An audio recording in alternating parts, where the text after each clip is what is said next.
আচ্ছা, ভারতীয় যারা দাদাবাবু আছো, তোমরা এমন কেন গো মাইরি বলো তো? দেখো, তোমাদের জন্য মাইরি মন খারাপের খবর আরও একটা নিয়ে এসেছি। আর এর ফলশ্রুতিতে কি হয়েছে? 90 লাখ মানুষ এখন অন্ধকারে আছে, ঘরে বিদ্যুৎ নেই, জল নেই, নানান সমস্যা। এর মাঝখানে বাতি নিভিয়ে ডক্টর মোহাম্মদ ইউনূস স্যারকে নিয়ে যে ভয় ছিল সেটাই হয়ে গেল। আমি আসলে প্রথম দিন থেকে ডক্টর মোহাম্মদ ইউনূস স্যার ক্ষমতা গ্রহণের পর থেকে আমি এই কথাটাই বলে আসতেছিলাম, ডক্টর মোহাম্মদ ইউনূস স্যারকে নিয়ে যে ভয়টা পাইতেছিলাম সেটাই ঘটে গেছে। শেখ পরিবারের কোন কুকুর, শেখ পরিবারের মানুষরূপী কোন হারামজাদা গণভবন বঙ্গভবনে বসবে না। কুত্তা মুজিব পরিবারের কোন লোক এই মুহূর্তে ক্ষমতায় নাই এক্সেপ্ট জেনারেল ওয়াকার। সেনাপ্রধানকে যদি বেগম জিয়ার কাছে যাইতে হয়, আর যুব সমাজ কি করবে? এত বড় একটা ইয়াং জেনারেশন যদি সেনাপ্রধানকে বেগম জিয়ার কাছে যেতে হয়, পরামর্শ করার জন্য, কথা বলার জন্য, তাহলে জেনারেশন কি করবে? যুব সমাজ কি করবে? কি আছে সংবিধানের মধ্যে? এই সংবিধানে আছে ফ্যাসিবাদের বীজ, এই সংবিধানে আছে স্বৈরাচারের বীজ, এই সংবিধান ইন্ডিয়ার ব্রেন চাই, এইটারই রক্ষা করতে চাই বিএনপি। ইন্ডিয়া আওয়ামী লীগের বিএনপি, এই সংবিধান ছুঁড়ে ফেলতে হবে, নতুন সংবিধান ছাড়া কোনো নির্বাচন হবে না। Case close.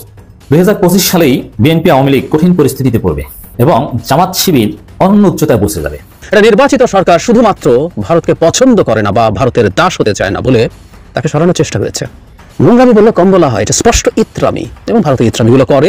আমরা দেখব কিভাবে এই কাজটা করতে চেষ্টা করেছে তারা, এবং সেটা নিয়ে আমাদের সতর্কতার জায়গা আছে। বাংলাদেশ আমাদের হারিয়ে যাওয়া ভাই, তাদের সঙ্গে আমাদের পুরোপুরি কোঅপারেট করা উচিত। আমরা ওনাদের সঙ্গে মিলে কাজ করতে চাই। রাস্তা যখন এক, তখন মালয়েশিয়ার সঙ্গে ঢাকার ভিজিটও করব।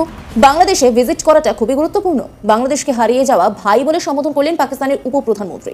আসসালামু আলাইকুম প্রিয় দর্শক, যে সকল ভিডিও ফুটেজগুলো দেখলেন এতে করে নিশ্চয়ই বুঝতে পেরেছেন আজকের ভিডিওটা কতটা গুরুত্বপূর্ণ হতে চলেছে। তাই ভিডিওটি না টেনে সম্পূর্ণ ভিডিও দেখার আহ্বান করছি। কথা না বাড়িয়ে চলুন ভিডিওটি দেখতে থাকি। আর হ্যাঁ, আপনি যদি এই চ্যানেলে নতুন হয়ে থাকেন তাহলে চ্যানেলটি সাবস্ক্রাইব করে পাশে থাকা বেল আইকনটি অন করে দিন। আর যদি সাবস্ক্রাইব করে থাকেন তাহলে আপনাকে অসংখ্য ধন্যবাদ।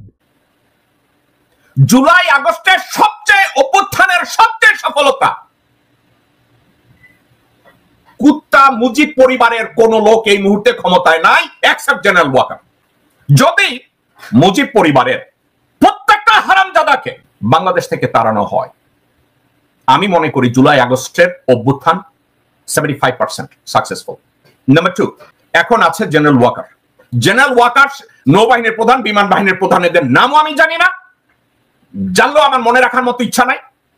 এই 3 কুতুবকে ক্ষমতায় রেখে জুলাই আগস্ট অভ্যুত্থানের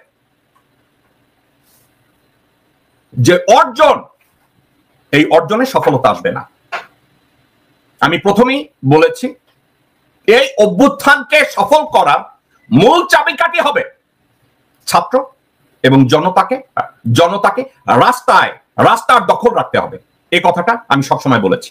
রাস্তা যদি ছাত্র জনতার দখল থেকে সরে যায়, জুলাই আগস্টের অভ্যুত্থান ব্যর্থ হবে। তবে আমি কি মনে করি এটার ব্যর্থ হওয়ার সম্ভাবনা আছে? না, আমি অত্যন্ত আশাবাদী একজন মানুষ। আপনাদেরকে আমি একটা কথাই বলে রাখি, বাংলাদেশে এমন কোন ব্যক্তি বা এমন কোন রাজনৈতিক দল নাই যারা বলবে বাংলাদেশের অর্থনৈতিক অবকাঠামোকে পিঠে করে সামনে এগিয়ে নিয়ে যেতে পারবে বাংলাদেশে উন্নয়নের জন্য, পরিবর্তনের জন্য, রিফর্মের জন্য। আমি যদি আপনাদের কথা ধরেও নেই জুলাই আগস্টের অভ্যুত্থান ব্যর্থ হয়েছে, আমি যদি এটা ধরেও নেই, আমি তারপরেও আপনাদেরকে বলবো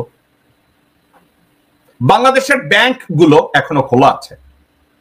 বাংলাদেশের ব্যাংকে এখনো আপনারা চেক জমা দিলে ওই টাকাটা আপনারা ফেরত পান। বাংলাদেশের সরকারি কর্মচারীরা এখনো বেতন পায়। বাংলাদেশের ইমার্জেন্সি আমদানির জন্য যে খরচ, এই খরচটা পে করা হচ্ছে। বাংলাদেশ ব্যাংকে বৈদেশিক রিজার্ভ বাড়ছে। ডক্টর মোহাম্মদ ইউনূস কোনো ম্যাজিশিয়ান না, ডক্টর মোহাম্মদ ইউনূস কোনো মিথ্যাবাদী না, ডক্টর মোহাম্মদ ইউনূস ক্ষমতার জন্য লোভী কোনো মানুষ না, ডক্টর মোহাম্মদ ইউনূস কোনো রাজনীতিবিদ না। তাহলে ডক্টর মোহাম্মদ ইউনূস কি? একজন সচেতন দেশপ্রেমিক বাংলাদেশী, যিনি পৃথিবীর সর্বস্থানে শ্রদ্ধাপাত্র ওনার অর্জনের জন্য। যারা বলছেন জুলাই আগস্টের অভ্যুত্থান ইতিমধ্যে ব্যর্থ হয়েছে, ওনারা এই কথাটাকে বলে একটা জায়গায় নাড়া দিয়েছেন, এবং এটার দরকার ছিল যে ডক্টর মোহাম্মদ ইউনূসকে অসহযোগিতা করা হচ্ছে ওনাকে কোঅপারেট করছে না। ওয়াকার যেদিন বিবৃতি দিয়েছে যে আমি ডক্টর মোহাম্মদ ইউনূসের সরকারকে সহযোগিতা করব, এই কথাটা আমার কাছে অত্যন্ত বিরক্তিকর মনে হয়েছে। যে তুমি ওয়াকার প্রজাতন্ত্রের একজন কর্মচারী, তুমি হারামজাদা সরকার প্রধানকে সহযোগিতা করবা, এটা তো তোমার সাংবিধানিক দায়িত্ব। তুমি হারামজাদা কোথাকার কোন কত যে তুমি আবার এটা বিবৃতি দিবা। জেনারেল ওয়াকার প্রজাতন্ত্রের কর্মচারী,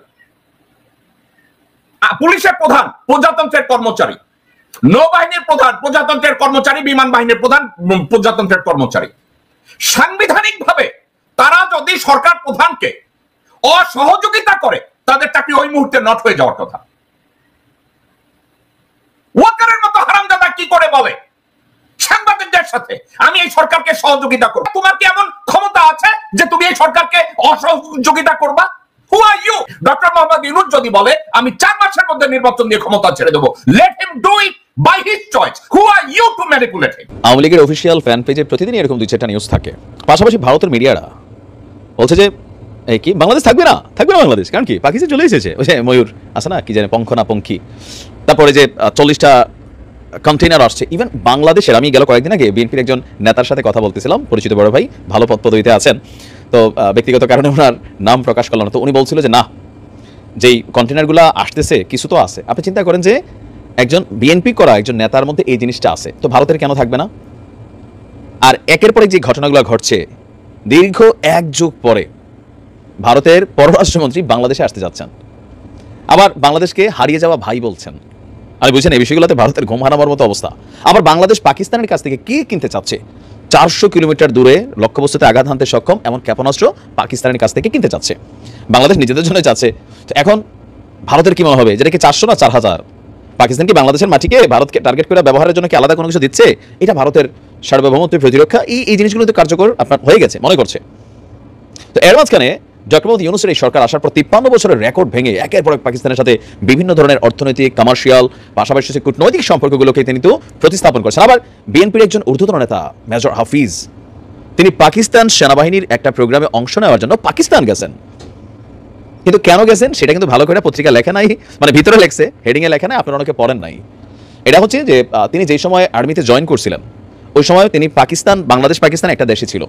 তো তাদের যেই প্রথম ব্যাচমেট, মানে ট্রেনিংয়ের ব্যাচমেট বা সামহাউ, তারা যেখান থেকে আসছিলেন ওই পুরানা যারা রিটায়ার্ড বিভিন্ন দেশেই আছে, পৃথিবীর বিভিন্ন দেশে এখন এই মানুষগুলো বসবাস করছেন, তাদেরকে নিয়ে এখানে একটা প্রোগ্রাম ছিল, তিনি সেখানে গিয়েছেন। কিন্তু বিষয়টা আসছে কি, এখন ওই যে কাকতালীয়ভাবে ঘটনাগুলো নেক্সট। আর এর মাঝখানে পাকিস্তানের যিনি রাষ্ট্রদূত আছেন ঘন ঘন দেখা করছেন এই গ্রুপের সাথে, ওই গ্রুপের সাথে ডিল হচ্ছে, একের পর এক জাহাজ আসতেছে। তো স্বাভাবিকভাবে ডক্টর মোহাম্মদ ইউনূসের এই ধরনের কর্মকাণ্ড একটা উইলান কাণ্ড তৈরি হচ্ছে, হুলস্থুল লড়াচড়া কিন্তু ভারতের সাথে পড়ছে। তো আমরা দেখি 1 যুগ পর বাংলাদেশ সফরে আসছেন পাকিস্তানের পররাষ্ট্রমন্ত্রী ইসহাক দার। দর্শক, আমরা যদি দেখি যে গতকালকে ইসহাক দার নিজেই একটা সংবাদ সম্মেলন করে তিনি বলছিলেন যে পাকিস্তানের সংবাদ মাধ্যম এক্সপ্রেস ট্রিবিউনের প্রতিবেদন বলছে যে আগামী ফেব্রুয়ারিতে বাংলাদেশের আপনার এই পররাষ্ট্রমন্ত্রীর আমন্ত্রণে ঢাকা সফর করবেন তিনি। এখন বাংলাদেশের পররাষ্ট্রমন্ত্রী নাকি পররাষ্ট্র উপদেষ্টা পত্রিকার আগের মতন লেখা ফেলছে আর কি আমাদের যিনি আছেন। তো বলা হচ্ছে যে গত বছরের আগস্টে আওয়ামী লীগের পতনের পর পাকিস্তানের পররাষ্ট্রমন্ত্রীর এই আকস্মিক সফরকে ঘিরে ভারতের যেমন সন্দেহ তৈরি হচ্ছে, বাট পাশাপাশি পাকিস্তান এবং বাংলাদেশের মধ্যে সম্পর্ক উন্নয়নের ক্ষেত্রে বিশেষ তাৎপর্যপূর্ণ বলেই অনেকে মনে করছে। কারণ 2012 সালের পর এটি প্রথম কোনো পাকিস্তানি পররাষ্ট্রমন্ত্রী বাংলাদেশ সফর, ইভেন আমাদের আমন্ত্রণে। বিশ্লেষকদের মতে এই সফর দুই দেশের সম্পর্ক উষ্ণ, মানে আরো ভালো হওয়ারও ইঙ্গিত দিচ্ছে। তিনি বলছেন যে বাংলাদেশ সরকারের অন্তর্বর্তী প্রধান যিনি আছেন ডক্টর মোহাম্মদ ইউনূসকেও পাকিস্তান সফরের আমন্ত্রণ জানানো হয়েছে, তিনি আমন্ত্রণ গ্রহণ করেছেন।